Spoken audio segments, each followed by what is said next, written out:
All right.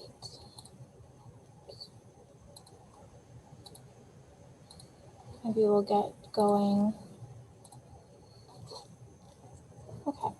Well, let's be we'll be a little conscientious of everybody's time today, and we'll get going. I'm sure more people will join, and I'll kind of update everybody in the chat as we go. But yeah, thank you to our participants who have joined so far.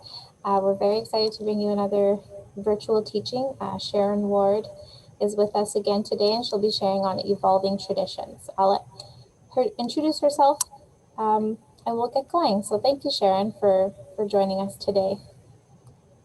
Thank you, and thank each and every one of you for joining us. I'd like to state, for those of you that don't know me, my name is Sharon Ward, and I'm from the Broken Head Ojibwe Nation, otherwise known as South Beach Casino. And I work with an ISH corporation. I am a resolution health support worker, as well as a knowledge keeper. And today we're going to be doing the evolving traditions. Now, the reason why we have evolving traditions is because, well, when I was a little girl, I started to learn this native way of life from my grandfather's elders. My grandfather was born in 1907, and his elders were from the 1800s. And it's very important for us to understand what kind of traditions that we had and different things that we had from a long time ago and how they have evolved and how they're done today. Now, I can't tell you all the ways because each and every ceremony varies depending upon who it is that's running it and who was their teacher. But I can tell you how things used to be run from a long time ago based on what I was informed. Because as a child, our native way of life was it was against the law for us to practice, and it was also against the law for them to teach me. However, our First Nations people have our own law. We have 128 laws that we have to follow, and they're laws that have to do with the way that we live our lives, the things that we do, and the way we do them. So there's a lot of things that we have been missing along the way. So I'm going to be trying to touch on some of those things so that we can all be on the same page and start to understand the native way of life and how it once was a long time ago. The only thing that I can't tell you is I can't tell you how to be proper parents because our parenting was taken away from us for those of us that have had family that went to residential school. And we had to learn those things on our own. But I can tell you what I do know and how things used to be a long time ago. I can't tell you how the parenting part was done, but I can share with you what I have learned. Okay. Now, some of the teachers that I have for these teachings didn't have English names, and and have been gone for a very, very long time. And it was very important for these teachings to be passed down. So through me sharing these teachings with you, they are still alive because the knowledge is still alive. And what I would hope is that one day each and every one of you will be able to share these things with other people so that their memories will be able to continue on. And that they will be able to live through those memories and through those teachings. And when we talk good about them and we share these things with them, what we're doing, from what I understand, is we're sending their spirit higher into the spirit world. On here on earth, though, we're all the same. No one's higher than anyone. We're all equal. So even though I'm sharing these teachings with you, and people call me a knowledge keeper, or some people call me an elder, the thing is that these were given to me by these people a long time ago when I was a small child, starting from when I was a small child, because I continued to learn. As a matter of fact, I'm still learning as I grow. And the thing is that when I was small, they used to tell me, "Give me a song, and I'll give you a story." And that's how I got these teachings along the way. So now my story is about them.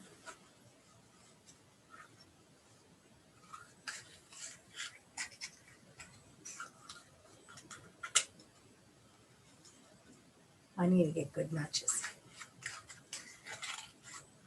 My matches are crumbling.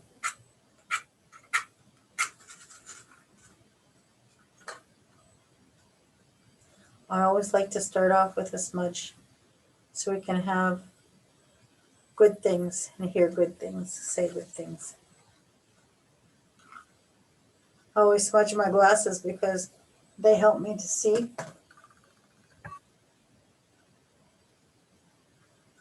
I like to be able to think good thoughts,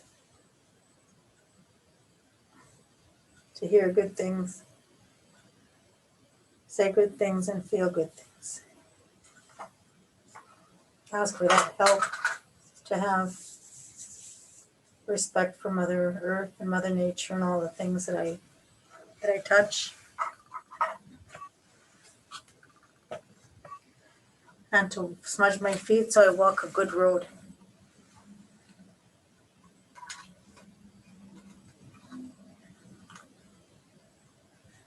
Now, some of you might be saying, how come she's fair?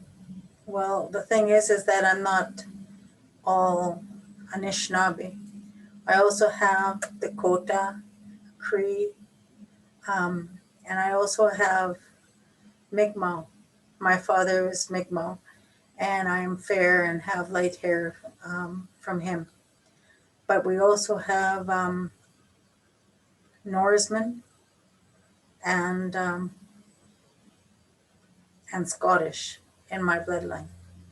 So that's the reason why I'm fair, even though I am considered a full-blooded Indian because my ancestors were uh, those were in a long, long time ago, and they say that your DNA says a lot, so it will come and go from time to time. That those different things. But anyway, during this time, the evolving traditions that we're going to be talking about, like I said, the people that I learned from, most of them came from the 1800s.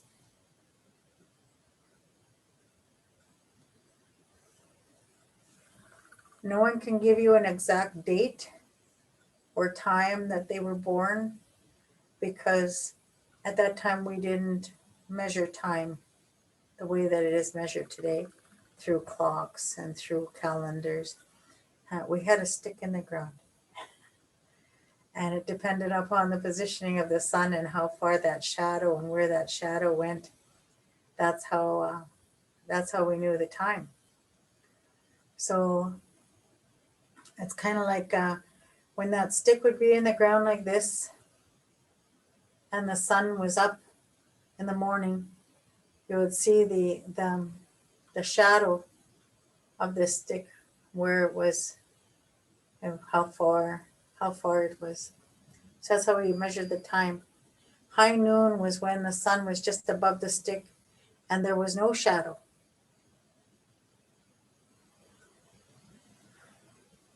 And if you're a Medewiwin, you could not go into the lodge until the shadow of the stick hit the lodge. And then you went in and smudged it down and started to prepare it. But you didn't have the ceremonies until high noon when the sun was here. And you didn't leave that lodge until the sun hit the very last pole in the lodge.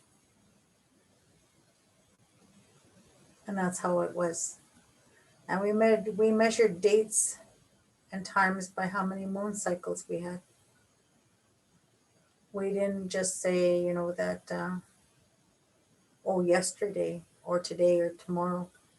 How we recognize that is that yesterday we can never have again because it's already gone. It's in the past. So we can never live that again exactly the way that it was.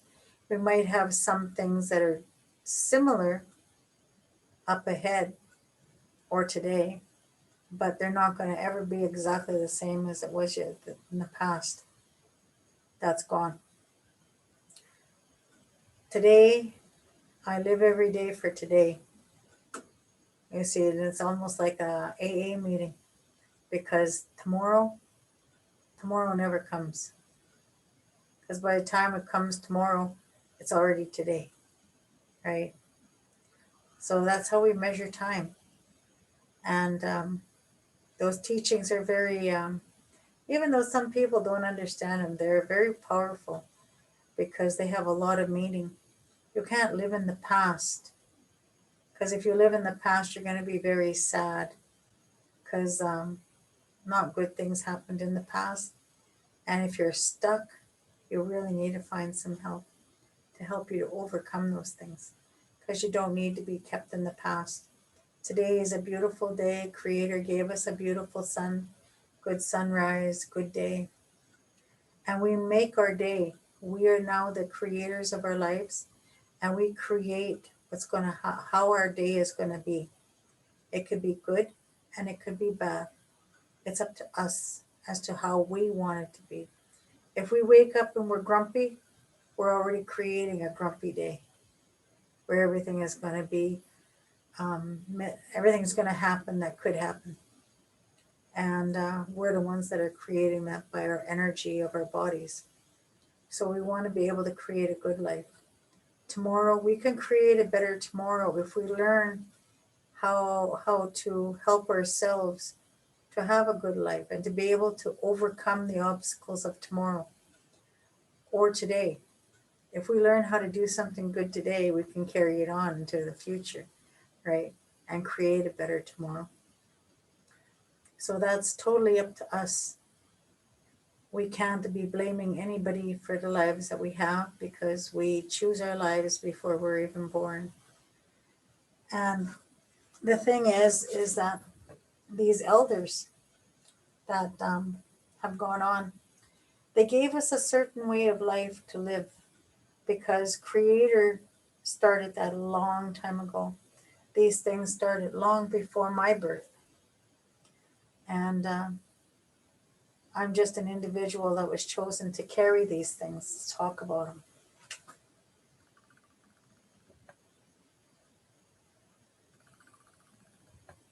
Today, a lot of people are they're upset because there's no sweating, and we're not sweating right now because of COVID. But a long time ago, we never used to sweat in the past. I mean, we never used to sweat when there was snow on the ground anyway.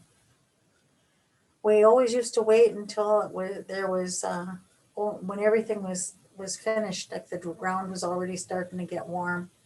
Because right now the ground is still cold. So everything is going to be cold. But if we were to follow that tradition, we wouldn't even have a sweat when there is snow on top of that sweat lodge. Because once that snow is there, that's the blanket of Mother Earth. That's the blanket of Mother Earth. And everything that she blankets is supposed to go to sleep. So we wouldn't be having the sweats in the winter time. That's why most of our ceremonies are done in the summer. We will still have moon ceremonies.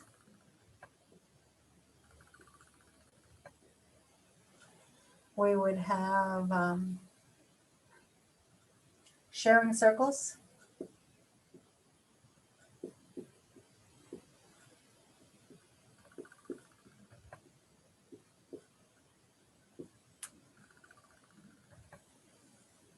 We would have like later, close to December and January, we would start having Sundance preparations.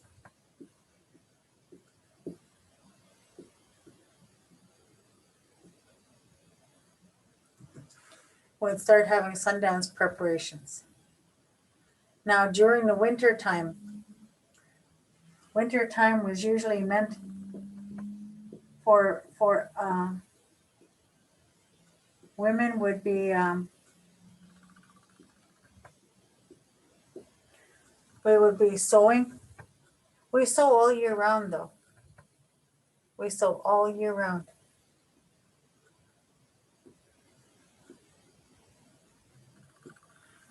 Because our children are always growing. Because our men are either getting too fat, too skinny, or they're getting too muscular. You know, it just depends. And as they grow, right, as people grow, our clothes get either bigger, our moccasins get bigger, our mucklucks get bigger, and our hats even get bigger. So there's a lot of different things. So the women would be sewing mostly. And we would also work on medicines.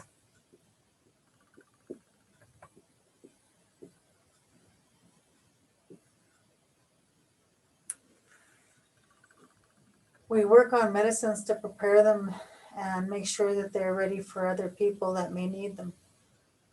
Wintertime was a good time to do that, to separate the medicines, to have a feast for those medicines, to put cloth out for them, and to give thanks for them.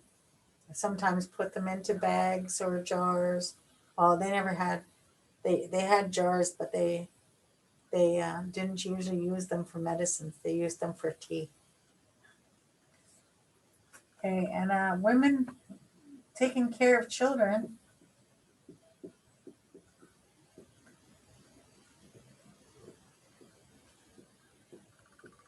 and all the elders and themselves and their partners happened all the time, just like cooking and cleaning, right? And at this point in time, they were trying to do things that were done inside, but they did do some things that were outside, like you had to gather wood. We can't expect the men to gather all of the wood because the men were out hunting. They were out hunting, snaring, trapping, trying to provide food for us for the winter time because it was a hard time of survival. See, everything in life at that time was about survival. And people did everything according to survival. Now, the men, they hunted and they gathered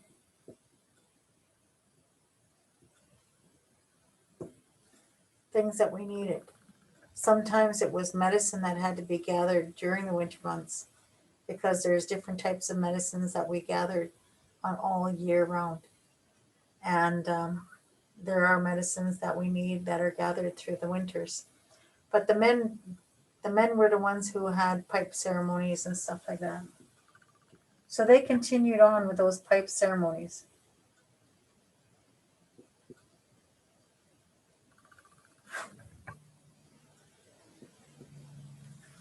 So they kept on with those because their pipes were what took care of the family. Families were the ones that usually had, like, one pipe would be the one for the whole family to take care of that whole family. Now there was storytellers that told stories. They laughed about things that happened to them on their journeys. They shared these things and the children listened. They told Nana Bosho stories and Waseke Jack stories. They did a lot of painting.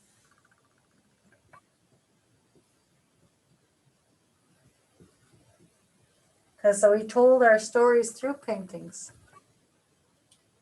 And we shared those things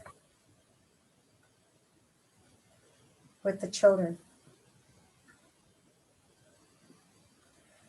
The women up here, when it says taking care of all, teens as well were already learning how to do all of the things like cooking, cleaning, taking care of children, sewing. They had to know all those things. Beadwork, we used to use bones, we used seeds of different plants, like different berries and plants and stuff like that, to make our beads. We didn't have glass beads. We didn't have plastic beads. You know, we had things that were natural. We also had shells that we would slowly make holes to go through the center so that we can use those as beads. We had a lot of different ways of doing things.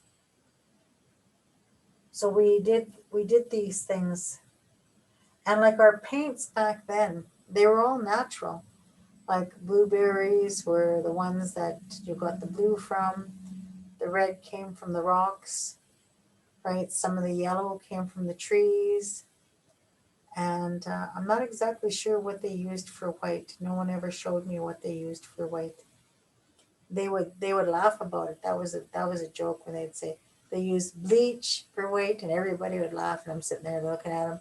I didn't know what bleach was because I was too young to clean. But anyway, these are the things that they did. Now, like I was saying about that sweat lodge,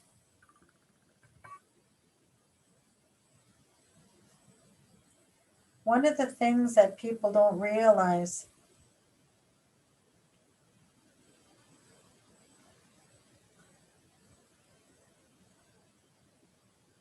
is that the sweat lodge was only for men.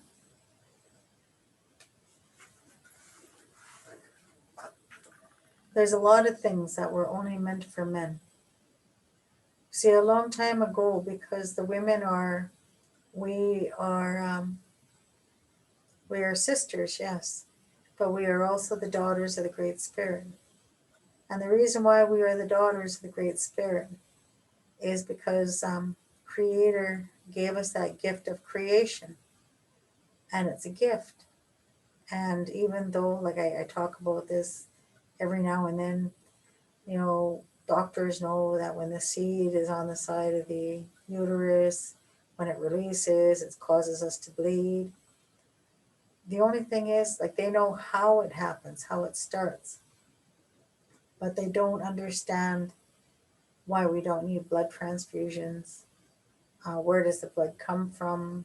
Um, why can we bleed so long? Some of us will bleed 6 weeks after we have a child. They don't understand those things. And from what I understand from the elders of the 1800s, right, they said that we were the daughters of the Great Spirit because the blood that flows through our bodies during the grandmother moon time, when grandmother moon comes to visit, because at that time we all women used to be on the same cycle. We all used to bleed around the same time. We'd have our moon time, and that moon time was very special to us because that blood came from the Great Spirit. That was Creator's blood flowing through our bodies, cleansing that way so that we can create creation, so that we can have that creation and carry that creation and bring it into this world. Now, the sweat lodge is basically the same thing, but the sweat lodge is a simulation to the woman and what women have to go through during our cycles. Now, this is the womb of our mother, the earth. When the men go inside there, they they go in for cleansing, and when they come out, it's like they're reborn into the world. And the water that they use represents the blood and the water that is around a baby. And when the babies come out, the rocks that are left, it's supposed to be the women that bring those rocks out of the lodge and put them on the side because that represents our moon time. And because women women have all these things, we have all of these ceremonies in our bodies. We carry all these things inside of us already. We already have that. It's the men who have it externally. We have it internally. Just like when I gave the TP teaching and we talked about the praying of our hands and all the things that we carry inside of us, right? We already have those things that the Great Spirit wanted us to have. So we never used to need to go inside of a sweat lodge. See, that's how far we've evolved. Is we went from not sweating at all because we didn't have to. We didn't have to because we were already having our own ceremony. When we have our moon time, that's our power time because Creator's blood is right with us.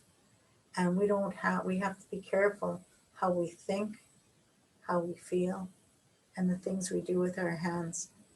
So it's wise for us women not to be cooking and not to be out there doing things. As a matter of fact, that's the reason why we had moon lodges, similar to the sweat lodge.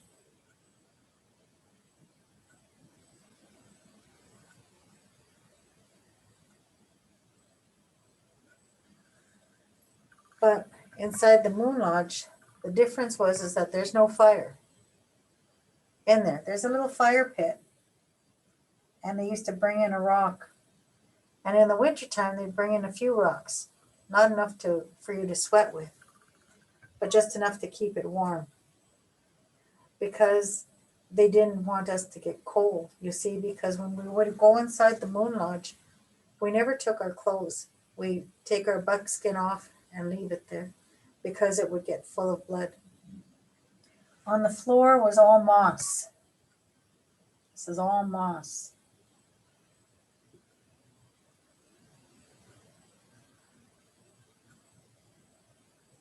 And we would sit on the moss, just like the moss that's in the moss bag. We would sit on that moss and we'd sit in that one area. And they would bring us water. And there would be a grandmother who would pray over that water. And we would drink that water. But we would not have anything else. They would have somebody who would bring berries. And we would not eat those berries. The berry juice would be just touched on our forehead.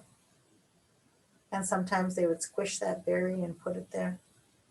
But we wouldn't eat for the 4 days of our cycle. And back then it was only 4 days that women would bleed. 1 day for each direction. And we would just sit there and pray and pray and pray. Pray for our children. Pray for our families. Pray for our community. Pray for our meals. Pray for our medicines. Pray for our water. We would pray for all those things. We prayed to be watched over. We prayed that Creator and the grandfathers take pity upon us because we are pitiful people, and that we would have good lives, and that they would help us to have those good lives. And that's what we would do. While we would be in here doing that, the young girls that were before their time would be helping out to watch the young children. And the older women would be there preparing the meals and also watching the young children, but basically watching the teenagers as they're growing to make sure that they had those instructions on how to become a woman. And the young men would be there to have instructions on how to become a man. And the men would be sitting around because you see, animals smell the blood and they can smell it for a long ways off. So if you're on your moon time, don't go into the bush, especially by yourself or with just one individual and no gun. Because our men used to sit around. They would be in a great big circle around the outside, and they would be having a sharing circle. And they would talk about how they felt about different things that they're going through, their struggles, their trials and tribulations, their temptations, just everything that a man would go through. And they would talk about those things. Some of them would cry, and it was a good thing to cry. It meant that you were strong. You were a strong individual when you let it go, because you don't need to carry that stuff inside. It's very, very hard to do that. So it was better for them to cry and let it go inside that circle so that they can go on with life. On the fourth day, the men would have a pipe ceremony, and they would give thanks for that woman and for the lives that she brought into this world and for the care that she had given to every individual that she had come in contact with, from the children, grandchildren, great grandchildren, nieces, nephews, cousins, sisters, aunts, uncles, grandparents, old people, elders. And they would give thanks for all the things that she is doing because she's praying for everybody. Now, when she would be finished, they would give her a blanket when she'd be coming out, and she can go down to the river. And during that time, only the women were allowed to go down to the river because they're just going down there to wash off the blood. And while they're washing off the blood, the grandmothers are preparing those dresses and moccasins and that, and they would take them to them as they're coming out of the water, and they're all clean and fresh. And the water sometimes was nice and cold, but that wakens your spirit. See, the polar bear dump isn't something that somebody just came up with. We used to do that every time we were finished having our moon time. And a lot of times that water was cold. We didn't go in it during the time that we're on our moon time though, because we have to keep our feet and our heads warm, because if we can get really ill if we don't. So anyway, that's the way that it happened. Then after the women would be finished and the men were finished their pipe ceremony, everybody would gather for a nice big feast. By this time, the women are already finished their time, their moon cycle had ended. They're able to eat with the men. They would break their fast, and everything would be good.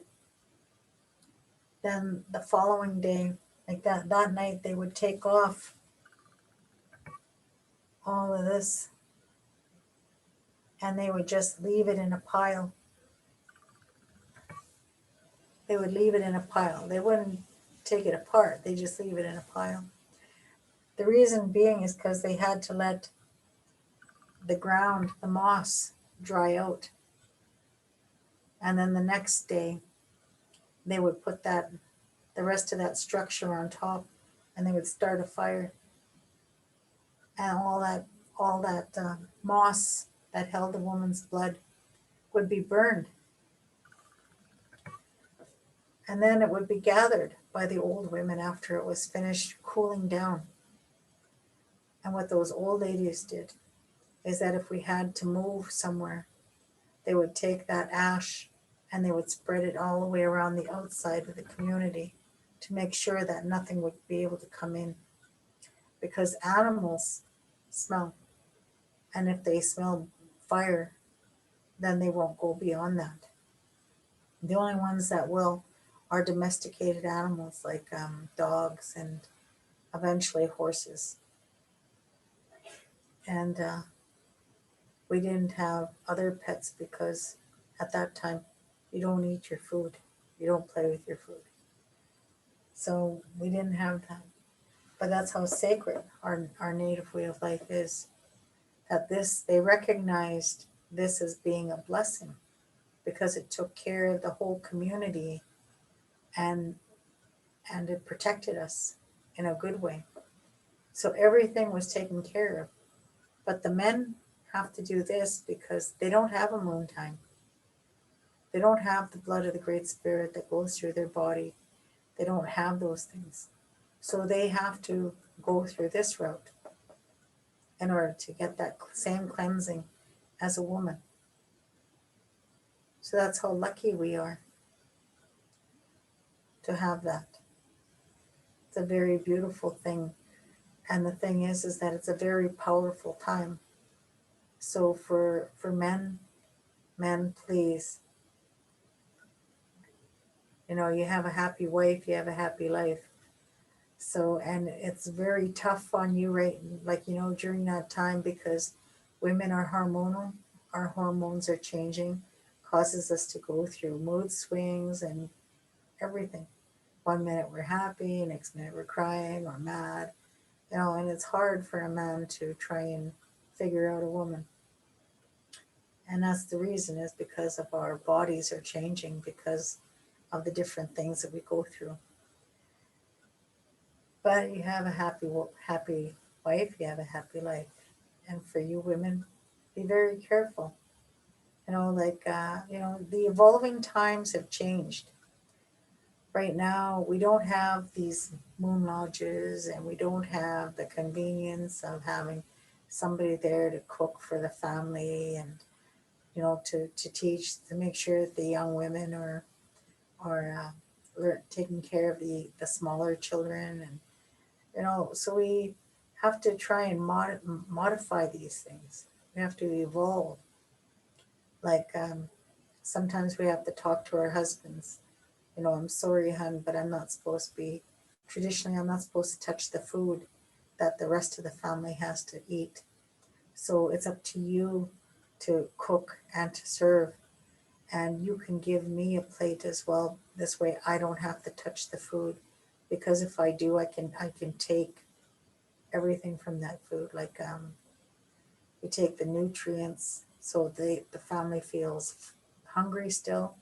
We take the taste, so it doesn't taste the same.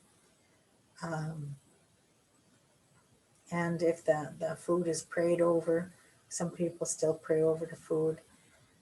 Those prayers will be taken off of that food. So it's always good for the men or for somebody, your partner, whoever your partner may be, either male or female or whatever, get them to do that for you. And, like some people, they laugh and scoff at women, especially when we have two spirits. Well, two spirits are not supposed to be laughed and scoffed at.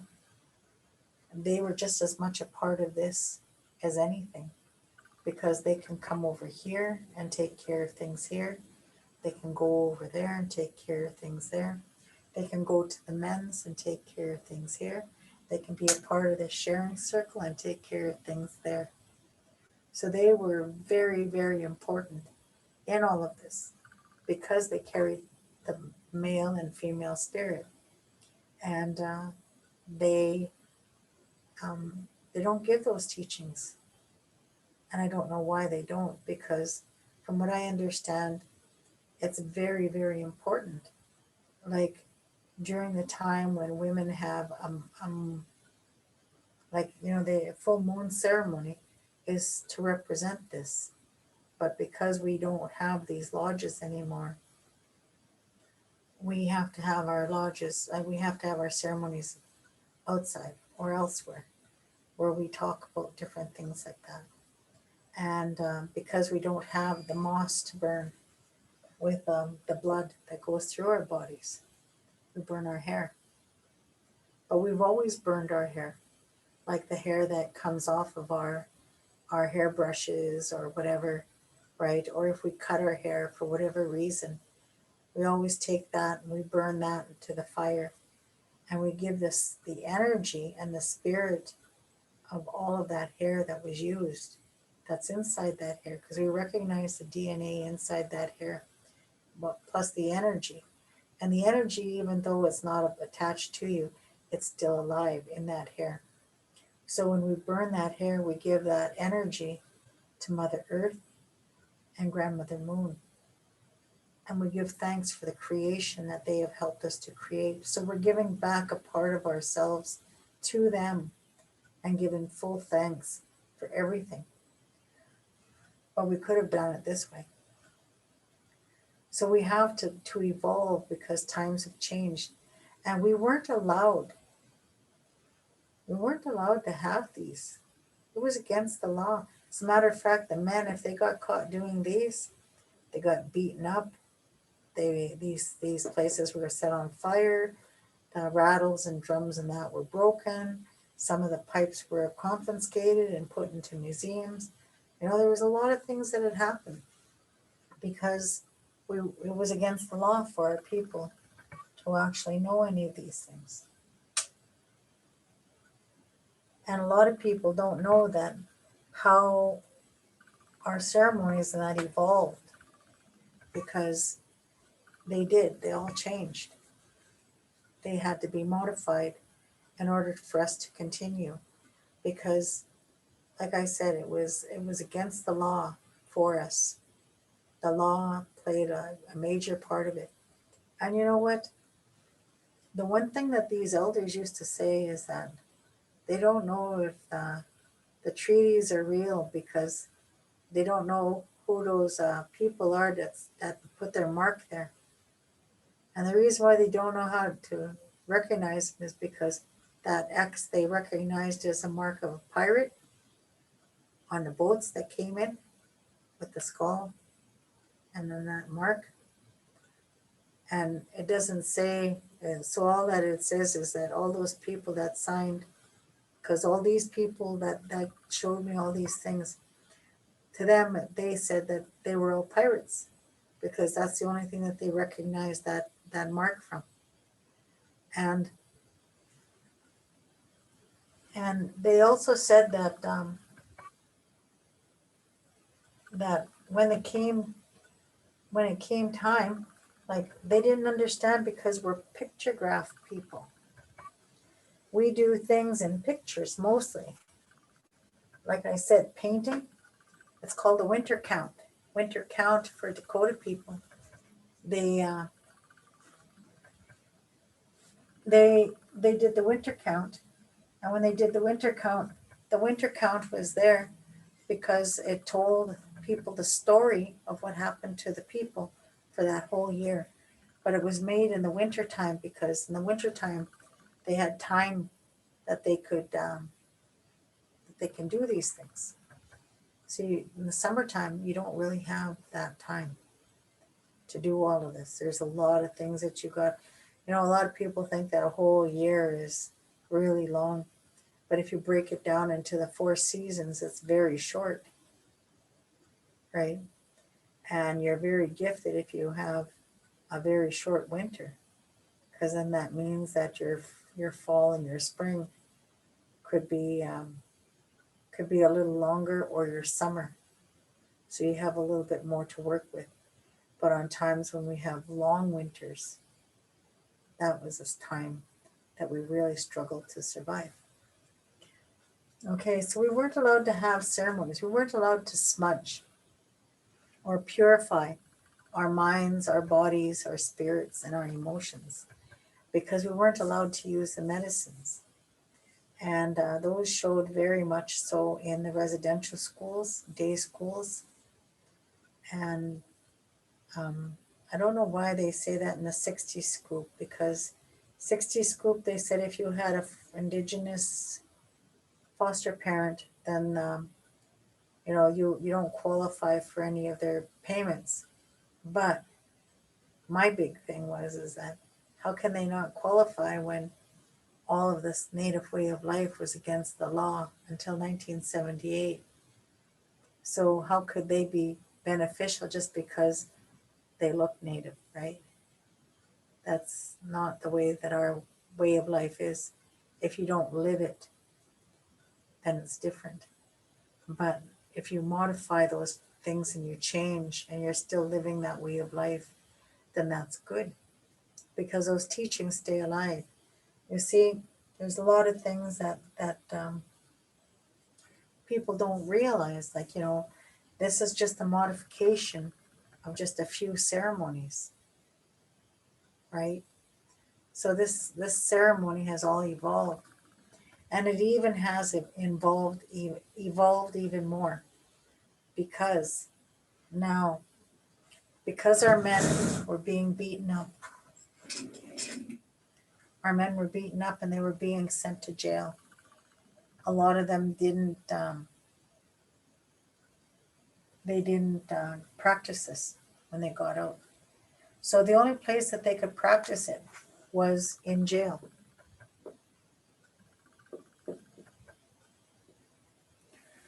There have been hunger strikes, there have been protests inside the jail system that allows them to practice, to keep practicing our native way of life.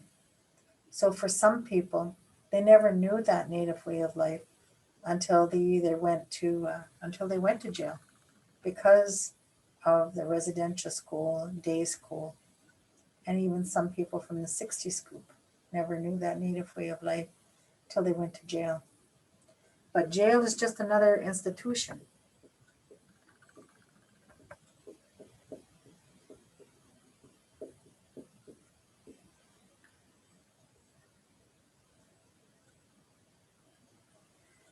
But they fought for it in there. So that was good. But the thing was is that they kept going back.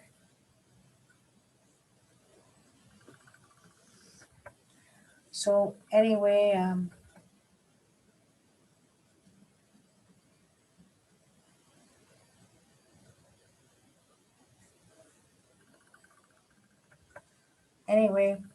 there was a lot of things that need to be told. Like, how did women, if we carried everything inside of our bodies and we didn't need to go to that sweat lodge, we didn't need to be a part of that sharing circle. All we needed to do is do the moon cycle, the moon lodge. How did it get from the moon lodge to us running sweats and to us doing other things? Because we weren't allowed to. We didn't need to. Those were all men things, like, the Medewan, the Sundance, and the men had the 4-day vision quest. How did it become that women started doing those things, right? And how did they start to change those things? Well, when our men were going to jail, when they came out, they had a fear. That fear was to go back. So most of them didn't practice it when they came out because they didn't want to go back. Because every time they got caught practicing, they go back. And we used to camp coup and everything else. Those were a part of our life. And a lot of people don't realize what camp coup meant, and anyway, there's a lot of different ways to camp coup, and one of them was to take things from your enemy without them realizing. Well, the new colonialized law, the colonial law, said that it was stealing, that you're a thief. So back to jail they went. So there was a lot of different things that they went to jail for. And from what I understand, some of our real chiefs that were supposed to have signed those treaties, they were hung or shot because they were listening to the clan mothers. Because everything is about women, right? About our way of life. Everything is about women because only women, can create life here in this world. So they were listening to our clan mothers because our clan mothers were our government, and they were shot or they were hung, and they were told that there's a lot of things that, because the language has evolved, we never had a word for treason or buy or sell or anything like that. So I don't know how they can translate those things into those treaties because they never really existed. Just like we had no word for surrender, we still don't, and we never will have, because it's not a part of the original language. That's why we used to say it's a good day to die. It's not because we wanted to die or have a death wish. It's just that we knew that we're going to go to the Great Spirit and see all those that we left behind. But in this way of life, it's just a whole different thing. When these men, they, when they came out, they started what? Drinking. After 1966, it was again. It was in 1966. I can say April Fool's Day because that's when my family first heard about it. It was April Fool's Day, and everybody thought it was a joke, right? Because April Fools, right? But in April Fool's Day, 1966, one of my aunties came into the house. I remember them telling my dad, my mom, that Indians were now allowed to drink. And my mom said, "Really?" Because she was not supposed to be drinking. But she had fair eyes. She had dark skin, fair eyes, and she had, well, you can only see that her hair was kind of reddish brown when she was outside in the sun. But my dad looked like me, so he got to drink. Anyway, when drinking came involved, everything started to change. Well, the men started leaving the women. The women had to take care of the children.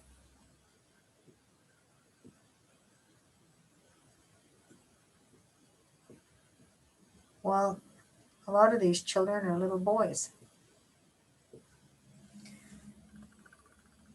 And the women didn't want those boys, those little boys, to grow up not knowing about the native way of life.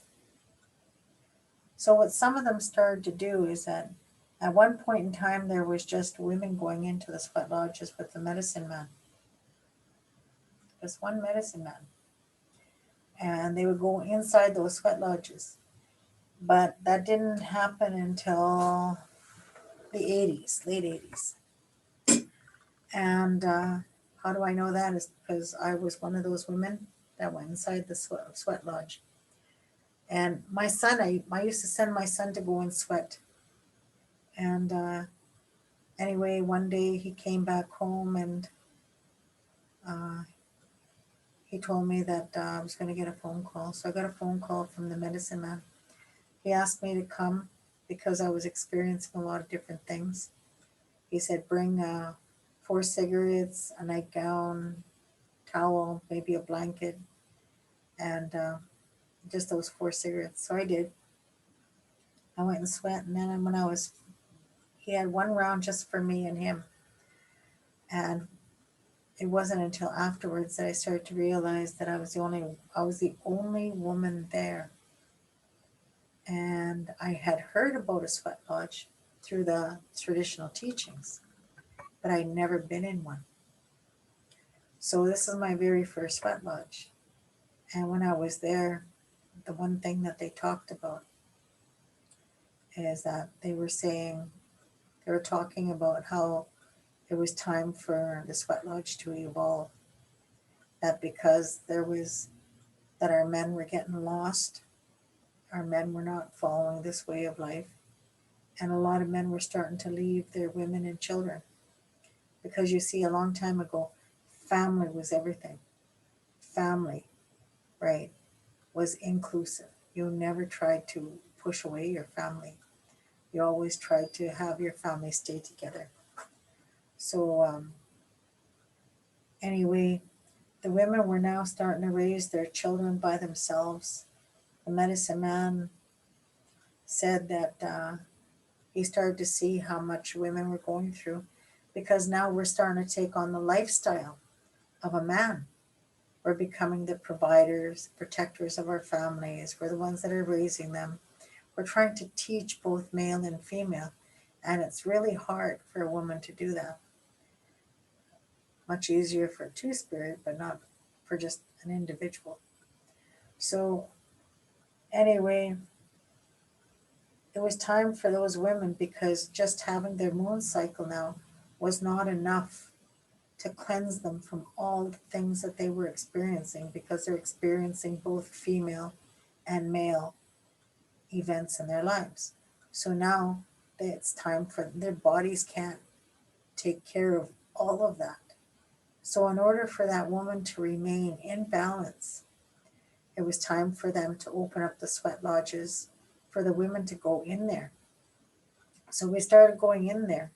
We started taking our children, and some of our children went ahead of us. But the thing was, is that we wanted our children to learn this way of life. And I was told that it was time now for us women not to just walk with our medicines, like this, the medicines and feathers, that it was time for us to start taking some of the gifts back that we give to the men, like the drums, the rattles, and the pipes. So we started to accept those things, but only because we needed to in order to keep this way of life alive and in order to make sure that our children and our grandchildren would be able to have them. Now, during this transition, though, what was happening was is that women were starting to go and look for medicine men. And because of Christianity, we started to forget because you see, when they brought that other way of life in, the colonial way of life, they were patriarchal. We were matriarchal. The women were the heads of the households. We were the heads. We were the heads of our community, and the chief and the council members did nothing unless they heard from the clan mothers first. They would have their meeting, they would talk about it, and they would share it amongst themselves. Then they would go home and they talk to the women and tell the women of all about the meeting and what took place and what was said. And they would ask the women what did they think that they should do. Sometimes the women would have their own circle to discuss it. Because you see, our people, we don't look at just one thing. We look at 7 generations.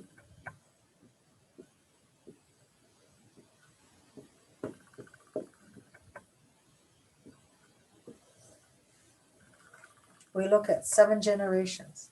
7 generations behind as to what was done, 7 generations ahead. Because it takes 7 generations before you start seeing change. And it starts with you today. If you look at the past to see how we try to make changes and what changes were made, if they worked or if they didn't work, then you look 7 generations ahead as to what you believe and what you want to happen for whatever it is that you're doing. So we would take a look at that as women, as a group of women, clan mothers, the clan mothers.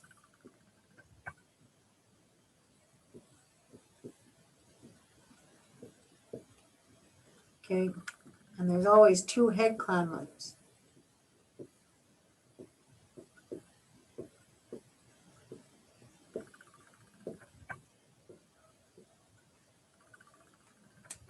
The head clan mothers are usually a clan mother from the crane and from the loon. But there's also head clan mothers for every clan that there is. And every clan mother that there is also there are other clan mothers that are just heads of their homes. We were all the head of our homes. So when we would take that information, we decided what it was going to be for 7 generations ahead. Then we would go back and we would tell those men what we wanted them to do, how we seen how it should be done, because then we saw how it was going to affect our children and our grandchildren and our great-grandchildren and generations up ahead. And that was the purpose of having these things. Like chief and council just wasn't just one chief, there was two. Just the same as there's two head clan mothers, right? There was also an appointed chief. Chiefs were not just hereditary. You had two, a hereditary chief and an appointed chief. They work together because they keep each other in line and they keep each other understanding things. The appointed chief was the chief that was appointed by the clan mothers. The clan mothers would see or sometimes dream of a child being born, and then they'd watch for that child. They'd watch that child as he's growing up to see what he's gifted with, to see what he can do.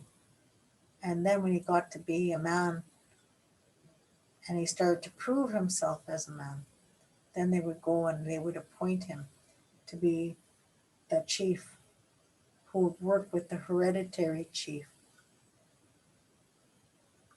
And these two chiefs, and we didn't call them chiefs. Chief is it's it's a Norseman.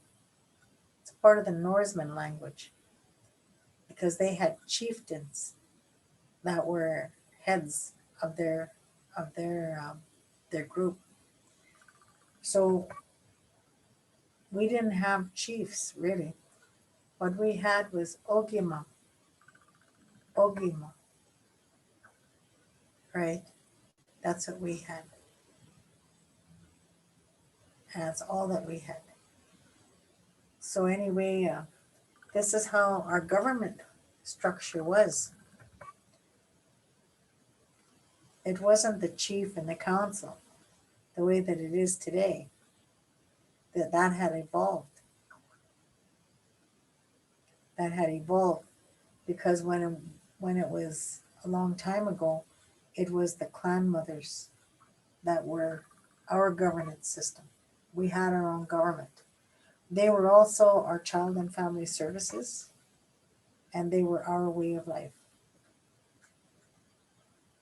Okay. And we're going to be taking a break, and you can think about some of these things, and we'll discuss some more of it when you get back. All right. Okay. So thank you for now.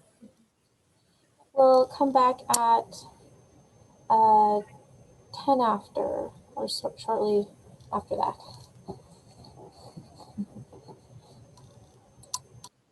Grab some tea, some bannock.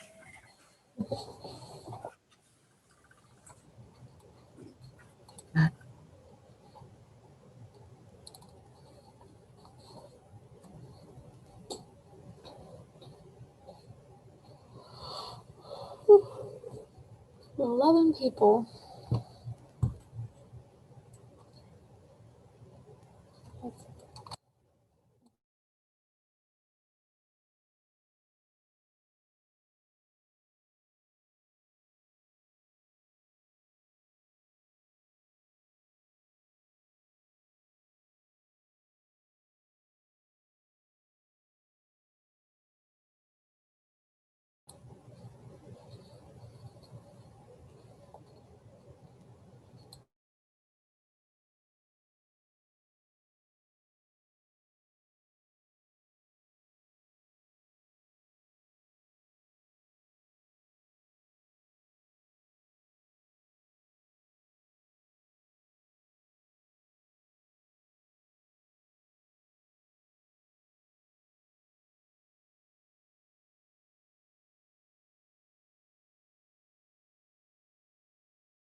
welcome back, everybody. We're going to get started in a minute or two. I just wanted to remind everybody about the feedback survey.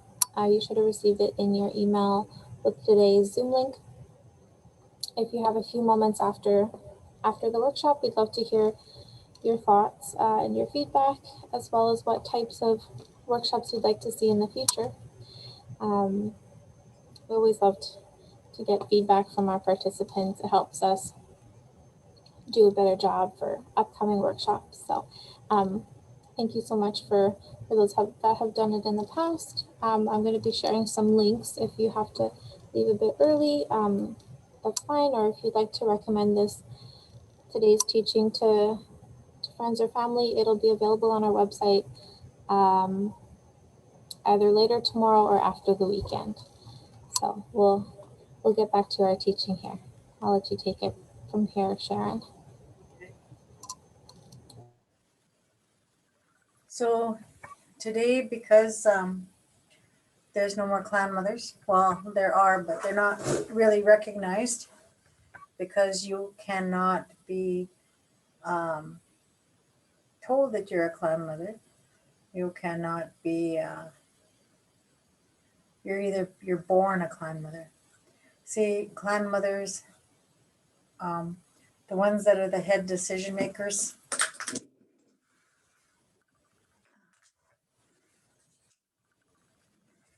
and the clan mothers, they're either the firstborn or the lastborn girls in the family, and they're usually the ones that everybody goes to. So they're recognized in that way. And even though other nations may think that they don't understand this, I can guarantee you there's lawyers and there's judges that are out there that understand all of this stuff. They have to know our law in order to understand their own.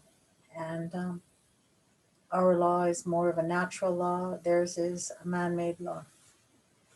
But our clan mothers are very important people. Our mothers and our clan mothers, they're the ones who hand down that knowledge of different things. Like you don't just go out and cook. There's a very important way of doing it. You don't just go out and fast. There's something that you're going to end up missing. There's different ways that us as women, we do things differently than a man because we are women. And for those that follow the group of the Two Spirit, right, or however you want to describe yourself, I don't like I don't like stereotyping people. So please forgive me for not saying all of those different names, but it's because I only know the people as he, she, or she, he. So that's why I say Two Spirit, is because I don't recognize the other names, because to me that's stereotyping, and I don't want to do that to people. I'm not being disrespectful, I'm trying to be very respectful. So please forgive me if you don't hear me say it the right way or the way that you're used to hearing it said. It's just that I'm kind of old fashioned. So anyway, clan mothers are born. They're not appointed. Um, they're not, there's no system to say who's a clan mother and who's not. All women are clan mothers, but there's only the head clan mothers are the ones that make the final decisions on things. And they're the two head clans, like I said, the loon and the crane, that are above all. And the next head clan mothers, what I mean by head is that they're the lead. Okay. And those ones there are like from the bear clan, the fish clan, the hoof clan, the bird clan,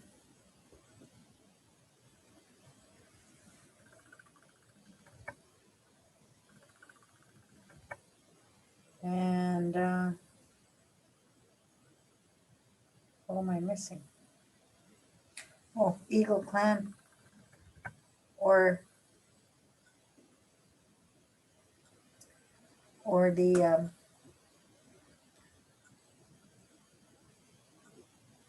cat or wolf clan. And it's not really a cat, it's a lynx, the lynx clan, because there are warriors, eh? So are the wolf, but they're from all that clan area. So anyway, these are the clans that make those decisions. But we've always been matriarchal. We were never patriarchal. The patriarchal system, like I said, came in with the voting system, came in with those treaties, came within colonialism. We never had those things before. So it made a major flip. And it didn't come easy because, in order for, like, a lot of our great chiefs have died, they were told that they were throwing rocks and calling the clan mother, the white clan mother, names. That's how they tried to translate the word treason, because there is no way of actually translating it. And they couldn't understand why they were going to give their lives for this woman when they have never met her, never talked about her, never threw stones at her or anything like that. So they didn't understand why they were dying. But they were dying because the one thing that they knew in their hearts that they were going to uphold was the fact that they were upholding the decision of the clan mothers. And for that one reason alone, they were willing to give their lives. Because our people believed that our clan mothers would never do anything wrong to hurt our families, to hurt our children, to hurt our generations. So anyway, when residential schools and that came along, because that ended up, the treaties were signed, and the way that I was told is that they weren't really signed by chiefs that were hereditary or appointed. That they were always saying, which one of you wants to put your mark up here in the paper so that you could be king. You can be king of your own home. Your home would be your castle, and you never have to listen to another woman, that you're going to be the head of your home. So those men went up there and they put that mark down. That's why the women cried. And it made a lot of changes from that point on. And those changes, how you can see nowadays, have affected us all. Now today,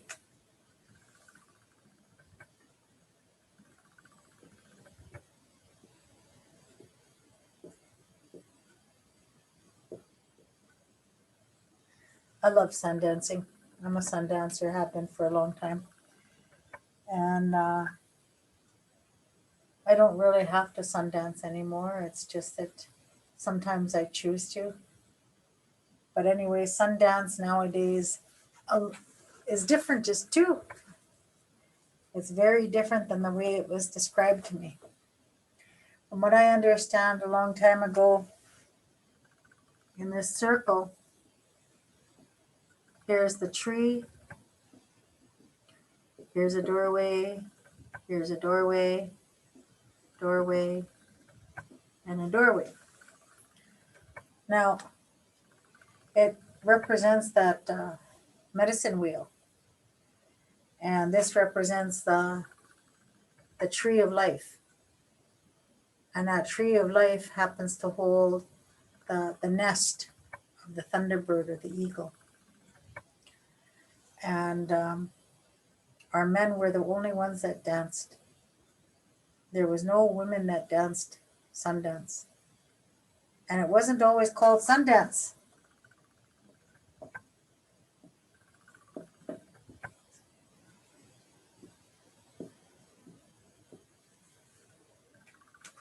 It was known as the rain dance, people. The reason why it was known as the rain dance was because whenever we sundanced, it would rain. And the farmers only liked us dancing when it was when they were having a drought. And if there was no drought, they would want our sun dances taken down. They didn't want that constant rain because it would flood their fields. So in this circle here, there we never had cloth. You know, like we never had colors and cloth and stuff like that. Nowadays we do. So we put cloth on that tree, we put cloth on these doorways, different colors to represent those doorways and to block, only allow things to come in and out are those cloths, right? But a long time ago, that's not what we did. A long time ago, there was just 5 women. If we did it, I'll describe it a Dakota way and I'll describe it Anishinaabe way. I'll do the Anishinaabe way first. And the Anishinaabe way of life, we only had 4 women in there, and they were women that were beyond their time. They didn't have their time, or they were two spirit to watch those doorways. Why was that? Because women are powerful, women are strong, and we were able to watch those doorways. Now, Dakota way, there was 5 women. 4 of them were old ladies that were beyond their time, so they didn't have no moon cycle anymore, right? Or they were two spirit. And then there'd be one young girl who would stand and represent Buffalo Calf woman. This is a woman who did not have her time yet. She was just a young girl. Why did they have somebody so young? Because this way of life needed to be represented in a pure way. So they couldn't have women that were on their cycle to go in there. The only time they had women go in there was if they were being doctored up, and it usually wasn't during this full moon cycle. Today, our women don't bleed the same time like we all used to bleed when grandmother moon was up. Today, our cycles are all out of whack, and we don't always bleed like that. We bleed all different times, right? And usually, if you have a whole bunch of women in one house, if the strongest one starts, then the rest of them will start, and their cycles will start getting into sync with one another, right? So that happens for them. But when you have a Sundance, you have no room for women on their time. See, the Moon Lodge, they have to watch those women. They have to protect them from the animals. That's the reason why the men had that circle around the Moon Lodge, right? Was so that they can watch those women, because animals can smell that blood from a long ways off, and they're always looking for a meal, especially if it's tough out there to survive and there's not enough food, right? They would always look for the other alternative. And because we're all a part of that cycle of life, we were a part of that. So they would hunt us too. But the men were the ones who watched over us. So when you have this, a woman is powerful, so powerful that if she's on her time, she can take away everything, just wipe everything right out. So women did not have to be here. This was something for the men and the young men, and sometimes the young girls before their time. They got to see that. And the old women, right? They were the ones who came and they took care of the young men, because the men would be the ones that dragged skulls, and they'd be the ones to tie up to the tree. We never had to do that. If anything, the only thing that we had to do was give a little bit of flesh with our prayers for the people, for our prayers for our family. We really didn't even need to do that unless there was something that was really, really wrong, like if somebody was really sick. with something they didn't understand what was causing it. So that would be the only time that we had to give flesh offerings. Or if somebody was trying to have a child and couldn't conceive, they try to find out why first, and then they would get them to give a flesh offering, and then they would give them medicine that would help them to become fertile, so they can try and conceive a child. So only these ones here that weren't on their cycles were allowed to be a part of the actual Sundance. So women never dragged skulls. Women never hung from the tree. And the reason why women didn't do this is because these men are suffering. And the reason why they're suffering is because they're all trying to find out what it's like to give birth. What kind of pain and suffering does a woman go through when she gives that life, when she gives of herself for that life? Because it is a sacrifice. It's a sacrifice of our bodies change, sacrifice of our lives, sacrifice of some of our beauties, right? It's a big sacrifice when you change in order to give life. So these men want to know what it felt like. So that's the reason why they hang from the tree. Like women are not supposed to hang from here because we use this to nurture our children, to give them milk. And if you don't give them milk, what they're starting to find is cancer care is starting to find that women who do not breastfeed are more likely to have breast cancer than those who do breastfeed. And the reason that is because the milk is a constant flow. Like that's what we're supposed to do with our breast, is to feed our babies. You wouldn't see our warriors out there chasing down a female buffalo just so they can milk her. Right? We didn't have that kind of stuff. So we were the ones we were the where the milk came from. And the milk that we have is very good for our children. It's got antibodies that helps to protect them from infections. And that's the best thing that you can give a child rather than giving them bottle milk, right? And there's no more of a blessing of holding that child and feeding that child, not with a bottle, but with your breast. And you become a close to your child. There's a closeness that you get when you're doing that. So it's a very beneficial thing. But this never used to have any women dragging skulls. And I was told that the reason for that is that women couldn't do anything really bad in order to cause them to be shunned, because we were always doing good things to help our children in that. So, how those men would drag buffalo skulls was because most of them had done things that were so bad that they were being shunned, and everybody would shun them.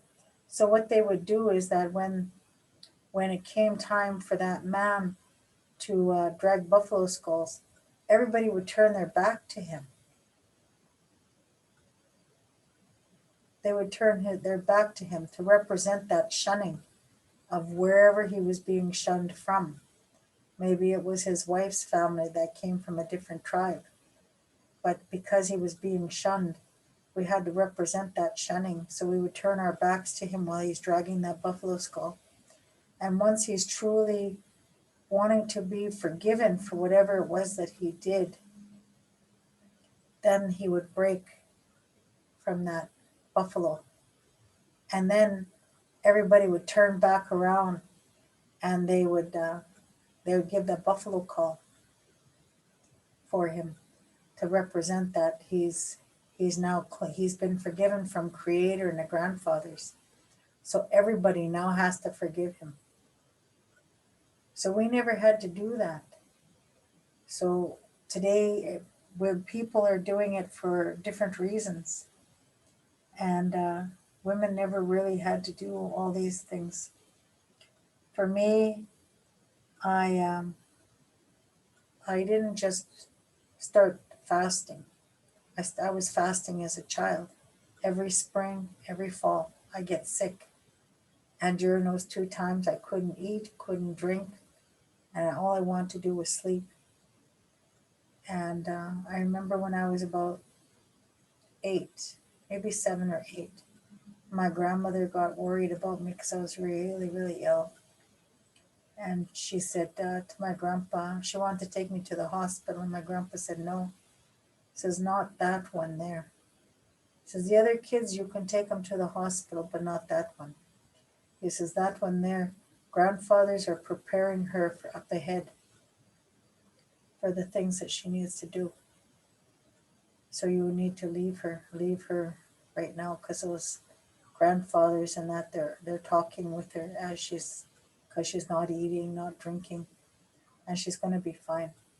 So usually after the fourth day, I'd be okay, and I'd come out of it, and I'd eat and I'd drink, and I go about my business and do whatever. And when I got to be older, I didn't want to go for a vision quest. And because I was one of the first women that started that was sweating in the sweat lodges, um, they asked me to do a vision quest. So I did a vision quest, and after the vision quest, I had to do some other things. But then I started sun dancing right after I did everything else that I was supposed to do. And but because of the teachings that I had, I couldn't understand, like later on, how come women were starting to drag buffalo skulls, and women were starting to break from the tree and stuff like that. And I found it quite odd, because I was always told that we weren't supposed to do those things. But people are evolving. And the one thing that I noticed is that along the way, because like I said, this was always called the rain dance before, now it's a sun dance. But anyway, women are now going to just men for teachings.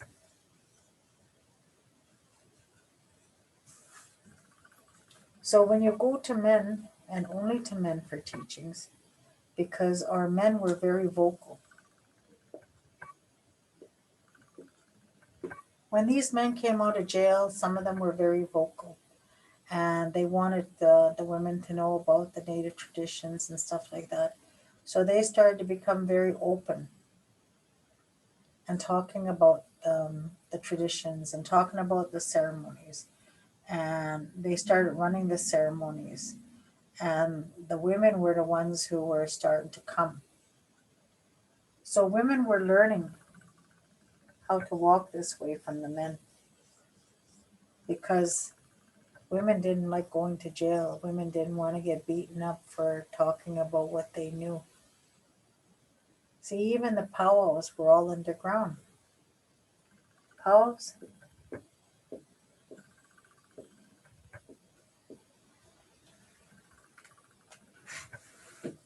they didn't like powwows. They didn't, there was a letter that was banning powwows because it was unproductive, and that we were wasting our time dancing all the time instead of being out there and trying to farm or do whatever. So they had a letter that was given to the Indian agent that was preventing us from dancing. Now, the only time that we were allowed to dance was when we had delegates from other places. These delegates would come from England or Scotland or from other lands, and they were prime ministers or kings or queens or diplomats of some kind. And because the government wanted them to see that we have Indians, we that would be the only time that we would be allowed to dance.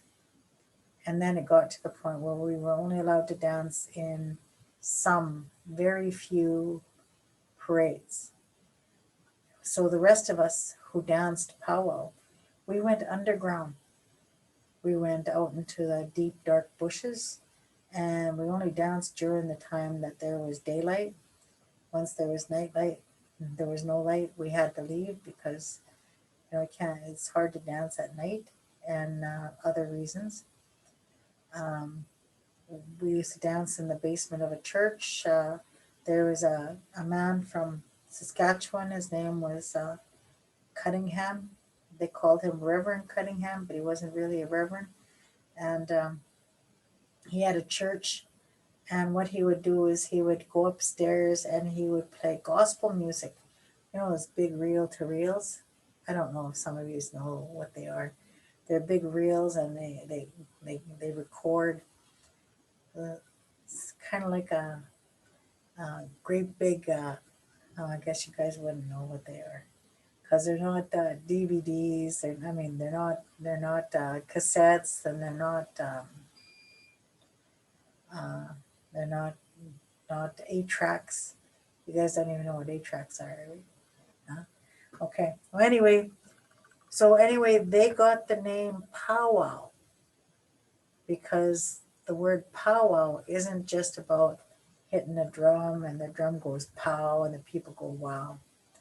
What it was is it stands for Prisoners of War, World of Wonders. And it was for a show for the delegates. So they came to see the Indians powwow. But we didn't care. We were allowed to dance. That was the major thing in our lives. And we danced, not to show them what it's like to dance, but because we pray while we're dancing. It's all about prayer and survival, right? So that's what we do, you know. But the women went to the men to learn how to walk this road. So our women, myself included, and I never wanted to be a pipe carrier. I just wanted to carry my medicines, and my rocks, my feathers. That's it. So we started to get pipes, drums, rattles, whistles.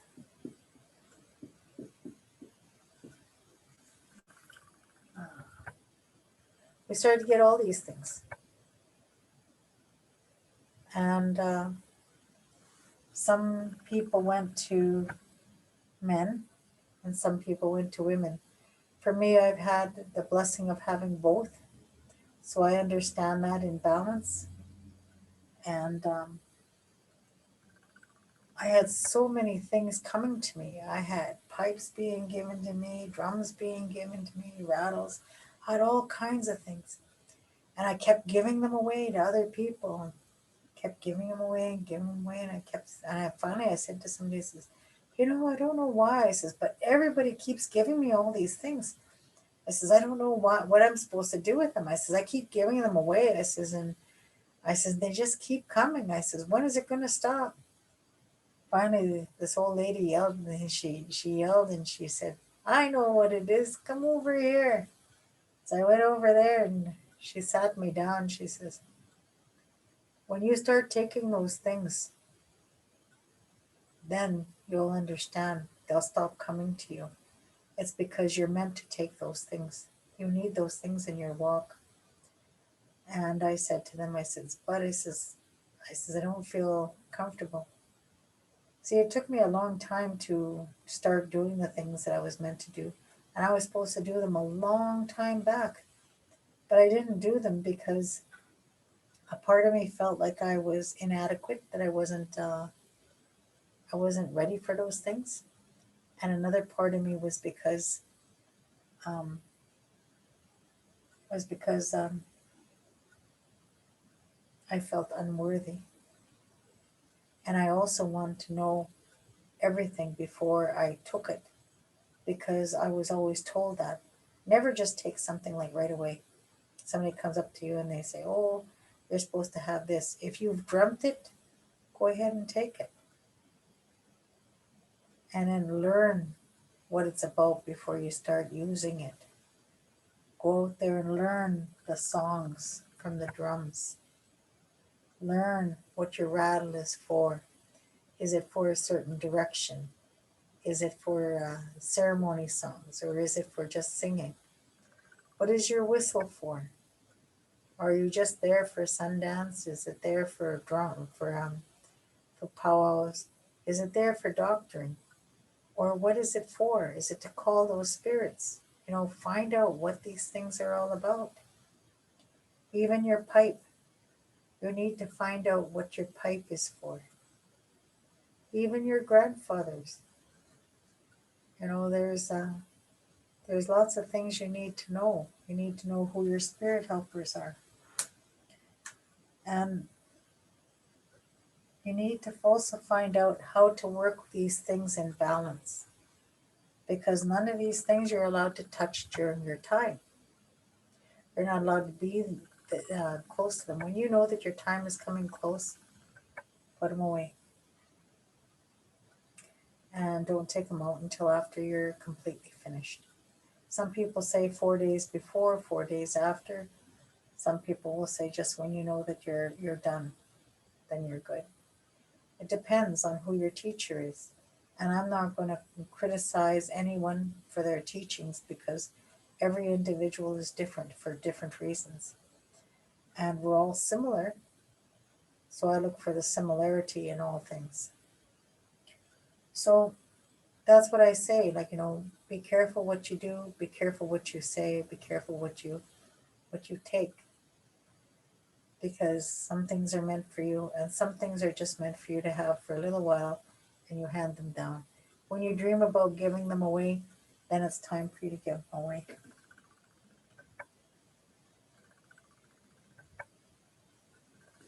Your children are the ones that you're supposed to be handing things to, or handing things about, like these teachings.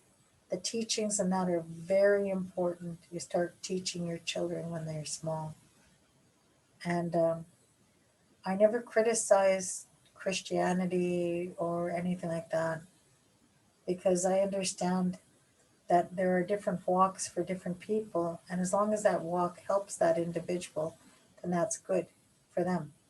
Just to respect them and ask them to respect you, because you don't believe the same way as them. And then this way it's a mutual respect, and you can still keep that openness with one another. And I tried to be a Christian. I wasn't a good Christian, but I did try. Anyway, yeah, for me, it was just like I started to, I thought I was better than people, and I started putting people down. I didn't know where all that behavior came from, but I didn't feel good about it. I didn't like myself. I got to the point where I didn't like myself because of what I was doing. I remember when my uncle asked me, he says, "Pray for me, my girl." And I looked at him, I says, "Pray for yourself. You need to learn how to do that. You need to pray for yourself and ask for that help. God helps those who help themselves." And then he died. And I felt really shitty. Or, pardon my language, I didn't mean to say that. I felt really bad. And I had guilt for the longest time. And then people said to me, "No, Sharon, don't feel that guilty. There's a learning process for everybody. What you're doing is you're just discovering, different things about yourself, and you can change those things. It doesn't have to be that way." So for me, I decided to just go back to where I felt good, and I feel good in the native way of life, because of the way that I was judged, the way that I was judging myself. So I look within, not just not just out here, but I have to look inside and what's in my heart, in order to understand what I'm doing and what it is that I'm saying. I can't go around telling people, oh, you're supposed to be doing this and you're supposed to be doing that. If people come up to me and they ask me, what am I supposed to do? I can guide them to where they're supposed to be. The rest is up to them what they take and what they don't take. Because I can't tell you what to believe and what not to believe and what is good for you and what is not good for you because you are the only one who knows that. So these people from the 1800s shared a lot of things with me. And anyway, before I go on, I don't think that I'm going to go any further than this right now, but I would like to open the floor and have people ask some questions.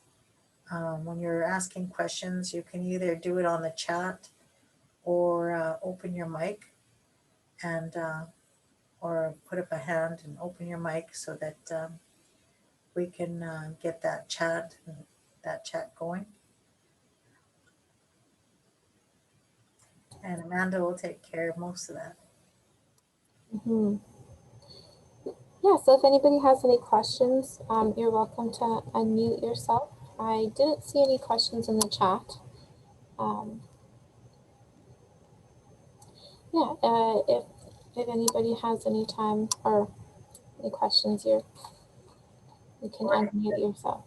yeah, or to clarify whatever it is that I've said that may have confused you, because I never want anybody to walk away being confused and asking, I wonder what that woman meant.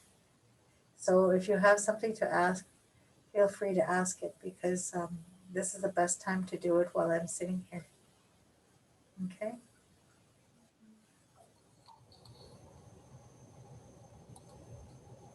I had a question. I know with COVID, uh, we've had to make adjustments and kind of adapt to a new way of trying to stay healthy while also being socially distanced. Um, are there ways that you could recommend for us to still participate in ceremony, but like in a different way? I guess that kind of qualifies as an evolving tradition because we've had to adjust a lot in the last year. Yeah. Well, we have had virtual powwows where people go out and they'll dance to the power music and they'll put their video online, usually with Facebook. And some of the singers they put their songs and that on YouTube. And but also like what today, like what we're doing today with the teaching. Normally with the teaching, you would uh, you would come to a ceremony and we would sit down and we'd have a smudge while we purify ourselves and we would also we'd also get these like orally or through being like watching somebody and how they conduct themselves. That's normally how we would do it, but we're doing it this way so that these teachings, in case anything ever happened to me, you guys will have these teachings and you'll be able to carry on and teach other people to share what it is that you now know. Because when I say that I don't want to keep these things all to me, it's for everybody. So now you have that information, you can go on with it. So we could do it that way, teleconferencing. And I was just thinking about a new way that if we need to have sweat lodges, I have an idea as to how we can go beyond that. So, anyway, so that we're all in our own little area and we're still social distancing and we're still doing all of the things that we had before. And for blankets and everything to be washed like right away. And so that we keep in mind to keep the area clean so that nobody catches anything from another individual. So it's kind of like sanitizing. And I was also thinking, like, like there's sometimes, well, we can't, like, I can't smoke my pipe in front of people. I can have all my items laid down, all my things that I use, and I could talk about them and I can point them out, but I can't use them in front of you. Um, we would have to wait until a time when we can. There's feast. We can get together and we can prepare a feast. We can tell our family members that or friends that we're having a feast, that we're going to have it at this time, and we can do it virtually. So we all have our feast food prepared.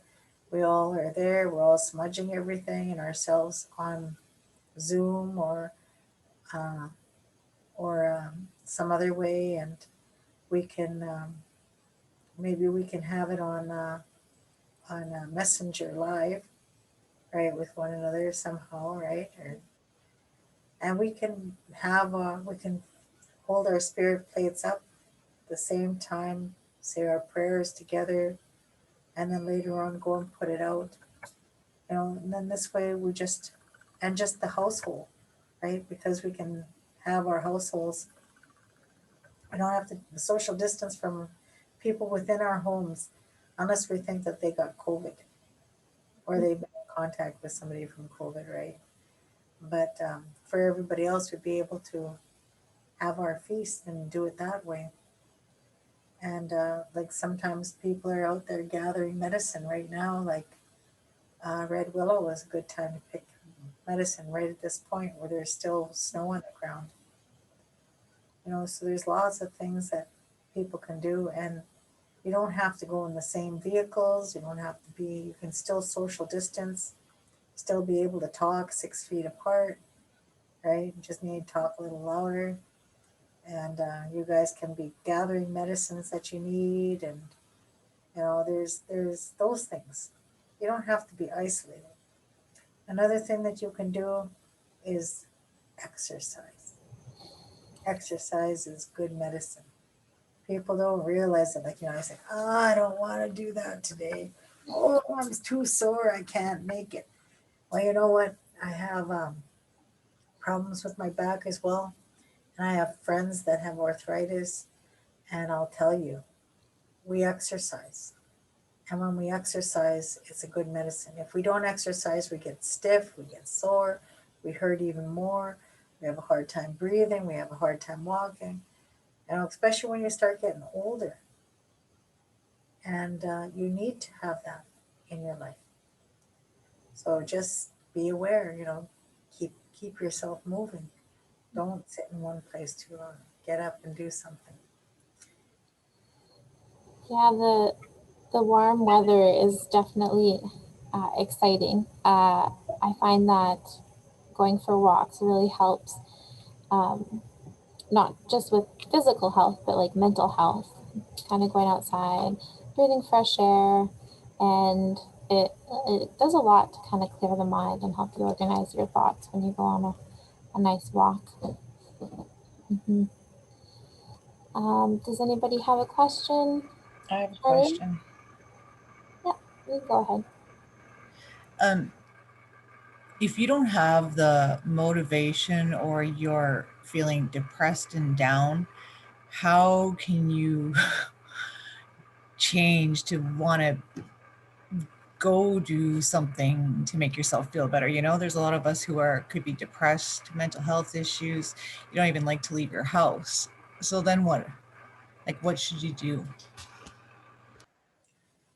Well, for myself, when I used to get depressed quite often, I did. I used to be what they called a manic depressant, and I used to get depressed quite often, and I used to close the blinds and I would curl up in a blanket on the couch, and I didn't want to do nothing. And the thing was is that I had a little dog. That little dog used to come and pull out my blanket, And I used to say, "Get out of here." And I get mad and I try to get mad at the dog, and the dog just was relentless. And then the dog would bring me the leash. No, I don't want to go right now. Go potty on your paper. And the dog would bug me and bug me and bug me. And finally, I'd say, "Okay, all right, I got to get up anyway." So I'd get up and I'd wash my face, and then I'd realize, holy smokes, this feels pretty good on my face. And then I'd take the dog for a walk and come back, and I try to make it short as possible because I didn't want to be outside for very long. I just wanted to get back to my couch. And then I got a phone call one day, and I went to go and see an elder, and they asked me to come. So I went, and I didn't really want to go to their place. So I told them, I said, well, I don't really want to go there. I says, how about if you come here? So they came to my place, and they lit up some medicines, and they had the pipe, and they had the fans, and they doctored me. Oh man, I felt really good afterwards. And I went for a shower, and I didn't have a shower like for at least a week because I didn't really want to get out of bed. So I go out inside that shower, and I remembered when I was in Alkali Lake area, they have a treatment center called Round Lake. Whenever you work on an issue, what you're supposed to do is you have a nice hot shower, and then at the end of your shower, like you're saying a prayer as you're in the water, because water is medicine as well. And when you're inside there, you turn the water on cold, and it wakes up your spirit. And at first, it feels like, you go, ooh, but then afterwards, it just feels really, really good. So whenever I work on an issue on myself, and sometimes when I work on an issue with other people, if it affects me, because sometimes it does, rather than allowing it to get to me, because I've had to do a lot of healing before I was able to help others. So I had to help myself first. And I've gone through a lot of the issues from my past, and I've had to let them go. A lot of times it was crying. I had to do crying in order to let them go. Yelling in a good way, in a positive way, rather than in a negative. Um, Hugging a tree, and then finally laughter. And when I was able to start laughing in that again, I knew that I was able to do a lot of good things. So today I can help other people. But I had to help myself first. And when I think about it, like I ask myself the one thing when I see myself getting into depression, because like I said, I was a manic depressant. So it would last for a little while, and then I'd get depressed again in a little while. Then it started getting longer and longer between those depressions once I started working on my issues, because there was always something that was causing me to be depressed. Like right about now, I would be depressed because my auntie died around St. Patrick's Day. I'd be depressed next week because my grandmother died on Good Friday. You know what I mean? Like there was always something that was causing me to be depressed. Sometimes it was somebody dying, sometimes it was my animals that died, sometimes it was maybe I lost my family members, or um, they're still alive, but they just moved on, type thing.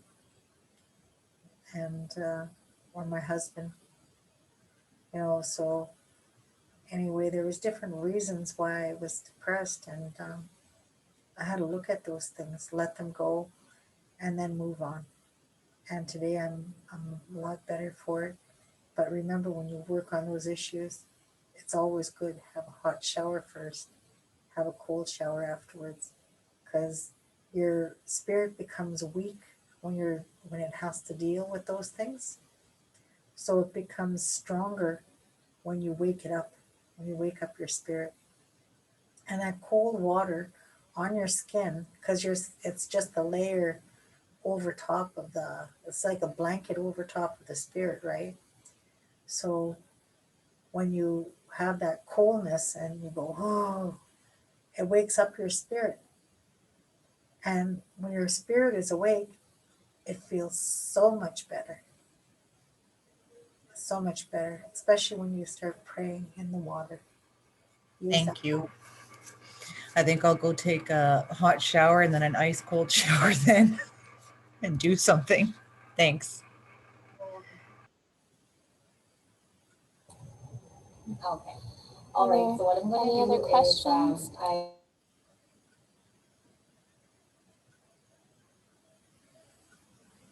There was somebody else that was asking a question. Please come forward again.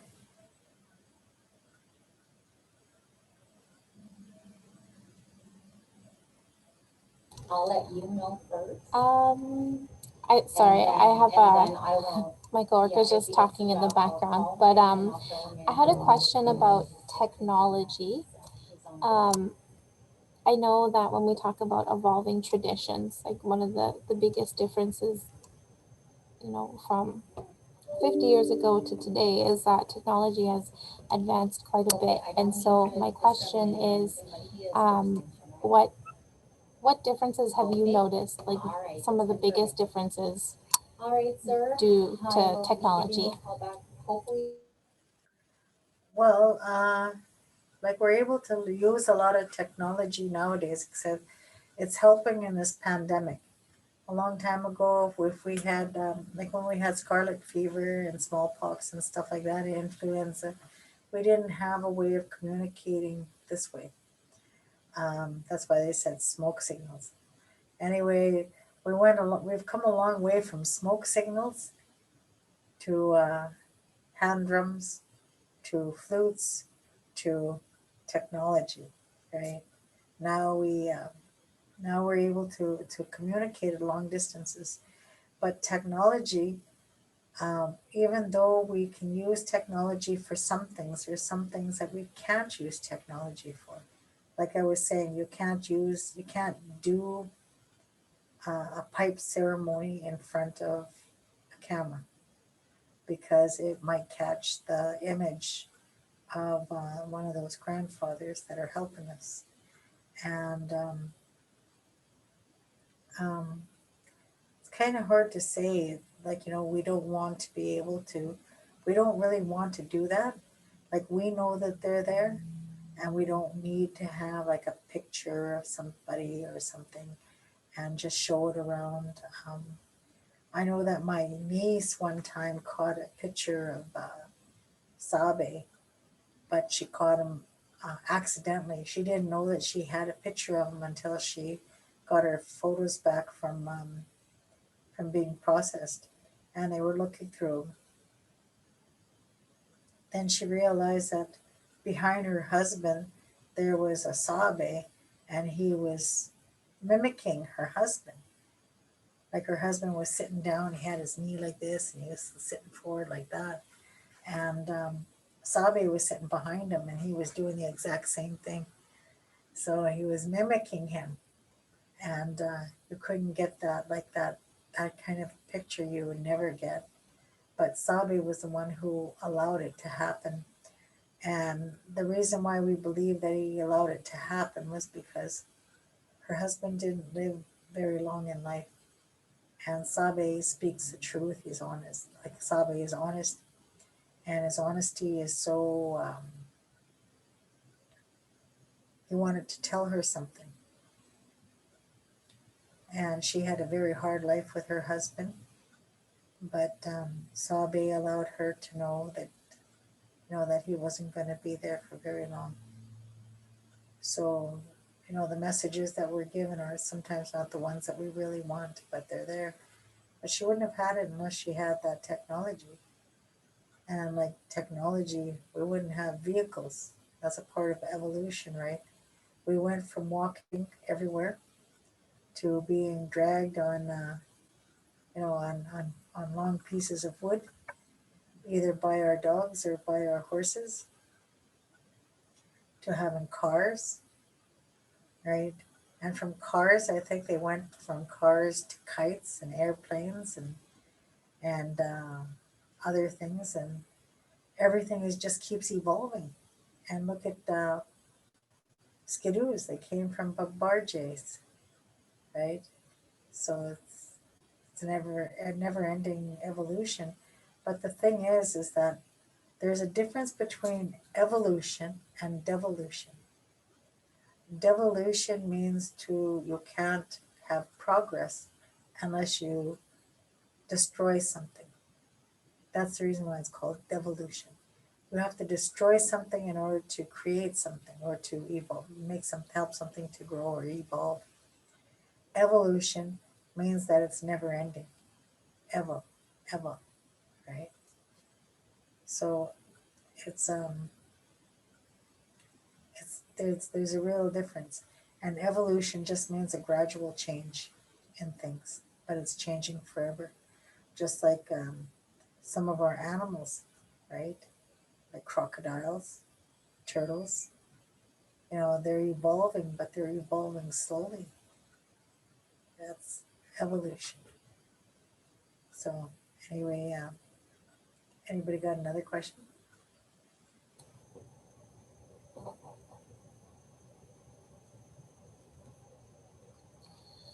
I don't see any questions in the chat. So maybe if nobody has any other questions, we can wrap up. Yeah. Well, I'd just like to say thank you, Sharon, so much for taking time today to share with us. We look forward to your future teachings. And yeah, everyone else is welcome.